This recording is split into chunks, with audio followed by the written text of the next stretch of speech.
We're going to replace the emergency brake pads on a 2002 Toyota Camry. With the rotor off, underneath you can see they're drum brakes with 2 pads. With some pliers we can remove the springs on either side at the top. There are 2 of these spring assemblies, one on either side, and you can take them out by pressing in the top right there, rotating it 90 degrees, and then it will pop right off and allow all these components to come. There's the spring and the other side. And you can do it to the other side as well.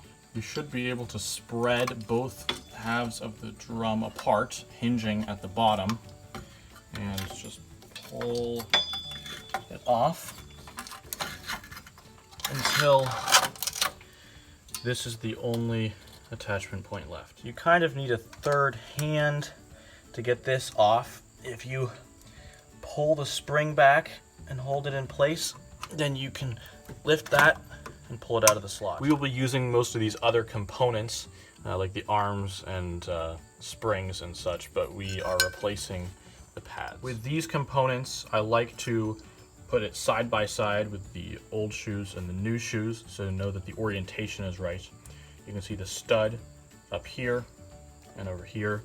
And then this bar here with the gear will need to go in the same direction as well. First we'll grab the gear out of here, and you won't rotate it. You'll know that this is installed correctly if you have the stud up and moving away from the stud expands. It's also a good idea to put some high temp grease on both of these components so that they slide very well. One side is sliding and the other side is a thread.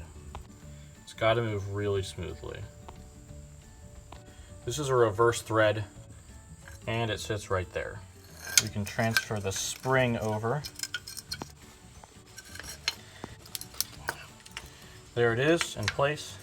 You can pry this clip off of here. Typically it will come with a new one, so you don't have to worry about preserving it. The screwdriver works well to open it up.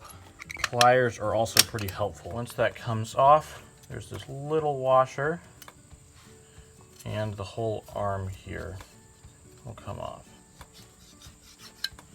And put on the new clip. This is pretty soft, so just a pair of pliers will be able to squeeze that together. We can attach the arm to the spring again, which of course we'll need 3 hands. I think it's harder to get back in than it is to take off. This arm should be on the back side, not on the front side. The shoes will go together with this over here like that, but it will go on up there. And this goes around. These will meet right behind the washer. The wide side without the spring goes on the side with the arm, and it is fit into the other side here as they meet like that.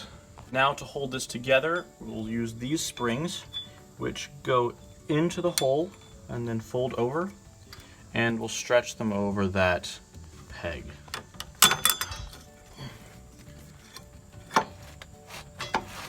And now for the other side, you have to make sure and put it in the smaller hole, not the bigger hole up there, and attach it. Ow. Oh.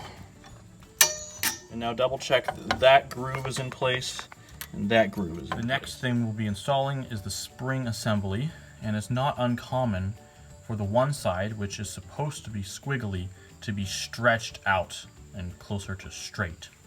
Both of these should be the same length at the end of the day. Some pliers should be able to get them back into shape. Now you can see they are the same overall. When you put it through, it comes through the slot, not through the hole. The hole is for that tab to fit into.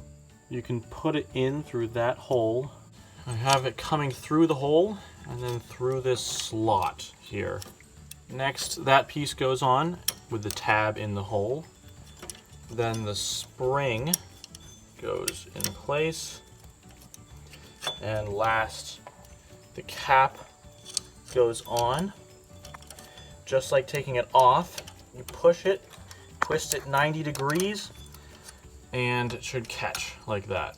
What happens is you push it on, there's a flat spot that it only fits in one way, and then when you rotate it, it locks in place where it can't pass through anymore. We'll add a little bit of grease to the back pad right here. And now we'll put in this other post, very similar to we did on the first side. So the post goes through the slot. This side goes in with the tab going into the hole. Then the spring goes on. And last, the cap.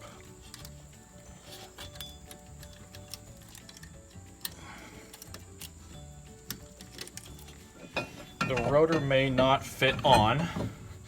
If it doesn't, then you can retract the shoes with the gear at the bottom. They are retracted enough and it all goes on. Make sure that this hole right here where the counter bore lines up with one of these. There's a little rubber cap that you can press in place. Now the caliper is ready to go back on. We want to make sure the guide pins are nice and clean before we put everything back together. They should glide just like this. With the e-brake on, it's all working. The e-brake is off and it's released.